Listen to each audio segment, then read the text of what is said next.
एक बार फिर से स्वागत है।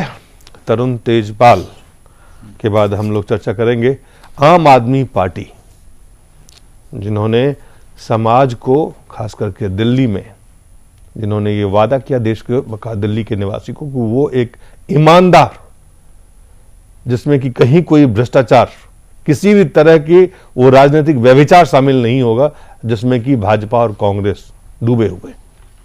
लेकिन जो स्टिंग ऑपरेशन हुए हैं, और स्टिंग ऑपरेशन मीडिया सरकार एक वेबसाइट है जिसने स्टिंग ऑपरेशन करके जिस तरह से खास करके जो कई प्रत्याशियों पर भ्रष्टाचार के आरोप लगे हैं कि फंड इलीगल तरीके से कैसे जनरेट किया जा रहा है, कैसे उगाही की जा रही है।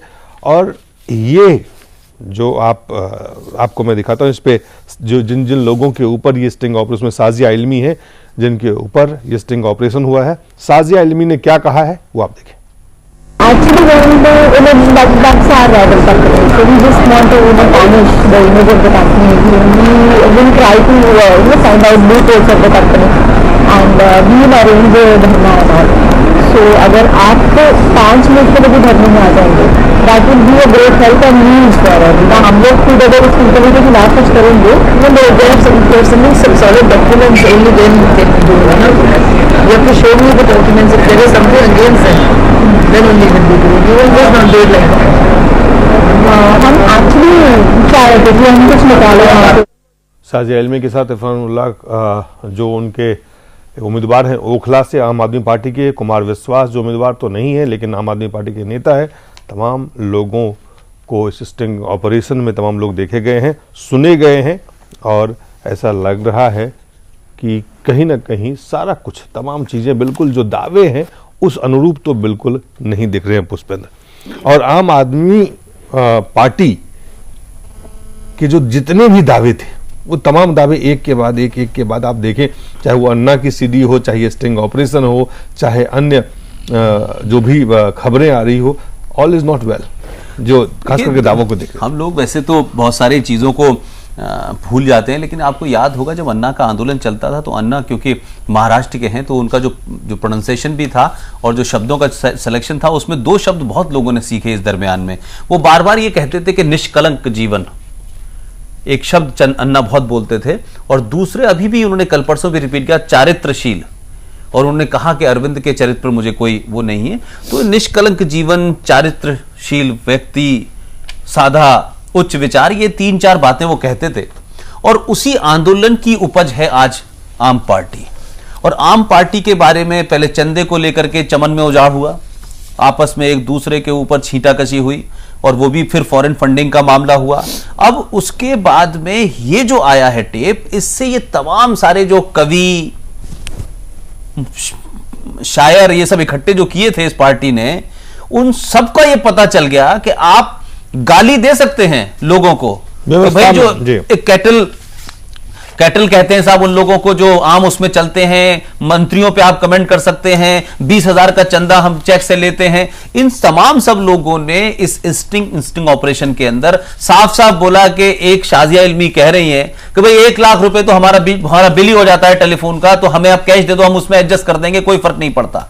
एक वो जो है कवि महाराज, वो अक्सर हर चीज के अंदर तंज लगा करके और राइडर लगा के बोलते हैं। वो कह रहे हैं कि देखिए मैं तो इकोनॉमिक क्लास में चलता हूं और मेरा 100% पेमेंट हो, आप चेक से दें नहीं दे कोई फर्क नहीं पड़ता है, हमारा सब पीए सेट करता है। अभी ये कुछ हुए नहीं है, जुमे 4 दिन हुए, इनका पीए सेट करता है। तो जो 150 साल पुरानी पार्टियां हैं, 50 साल पुरानी पार्टियां हैं, उन पे आपने इतने आरोप लगा दिए, अभी तो आप पैदा नहीं हुए। और आपका मामला यह है कि आपने 1 लाख रुपया कैश लिया, आपने 50,000 रुपया कैश लिया। इस देश में कोई ट्रांजैक्शन जो इनकम टैक्स में दिखाया जाता है वो चेक से होता है, कैश का कहां मतलब होता है। तो अब ये तमाम जितनी बातें कहते रहे हैं, इन सब लोगों को सार्वजनिक जीवन में जो उच्च मूल और मापदंड की बात कर रहे थे, वो ना उच्च मूल है, ना मापदंड है, ना चारित्रशील का मामला है, ना निष्कलंक जीवन का मामला है। तो ये फिर किस लिए आए थे लोगों से कहने के लिए? आपने ईमानदारी के नाम पे लोगों को कांग्रेस और बीजेपी से ज्यादा गुमराह किया। लोग जानते थे कांग्रेस को, लोग जानते थे बीजेपी को, लोग जानते हैं समाजवादी पार्टी को, लेकिन आप पे भरोसा किया तो आप ज्यादा बड़े क्रिमिनल हैं।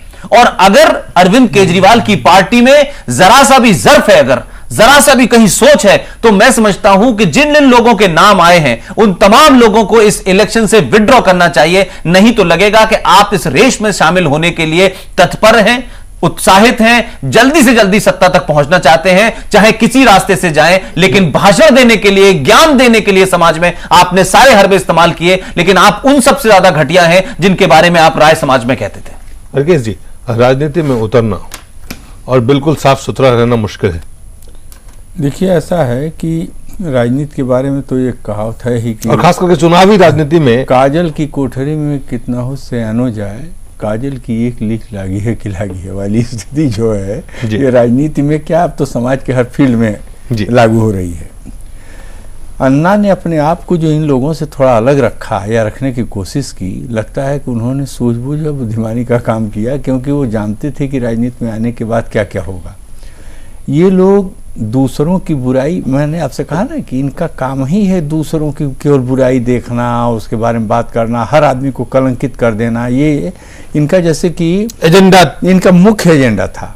अब उसी एजेंडे को खुद पे ऐसा बुरी तरह फंस गए हैं कि वे कहने लायक ही नहीं है। उससे तो बेहयाई के साथ हर आदमी कुछ न कुछ कहेगा, जिसके ऊपर भी आरोप लगता है। 24 घंटा में वो टेप को वेरीफाई करेंगे कि ये सही है या नहीं है, और अगर ऐसा हुआ तो कार्रवाई करेंगे 24 घंटे के बाद, अगर सच पाए। ऐसी चीजों हर स्तर पर वेरीफाई, भी मनीष तिवारी वो मामला सब वेरीफाई करेंगे, तहलका वाला, ये लोग इसको वेरीफाई करेंगे, तो हर आदमी भी वेरीफाई करेगा तब बताएगा कि क्या है।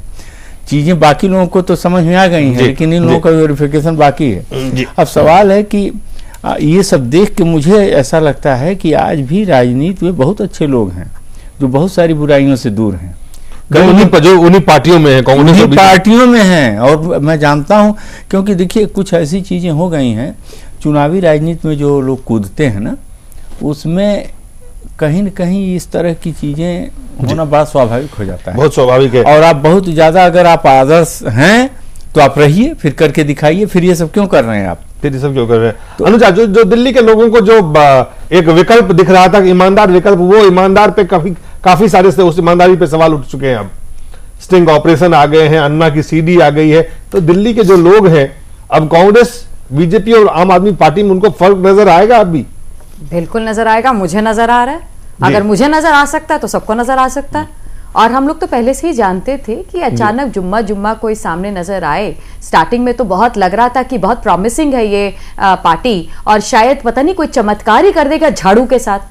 तो अब वो झाड़ू तो इनके घर में ही चलने लग गया, तो अब समझ में नहीं आ रहा है, क्योंकि जिस तरीके से स्टिंग ऑपरेशन चालू इनके ऊपर हुआ, कहीं ना कहीं तो बात थी जो अंदर के बंदे को ये पता था कि ये सब चीजें चल रही हैं। और ये स्टिंग ऑपरेशन, आपको क्या लगता है, ये भी एक लूपहोल होता है, एक बताया जाता है। बहुत बहुत धन्यवाद, बहुत बहुत धन्यवाद अनुजा, हरकेश जी, पुष्पन जी, आप सब लोगों का बहुत बहुत धन्यवाद।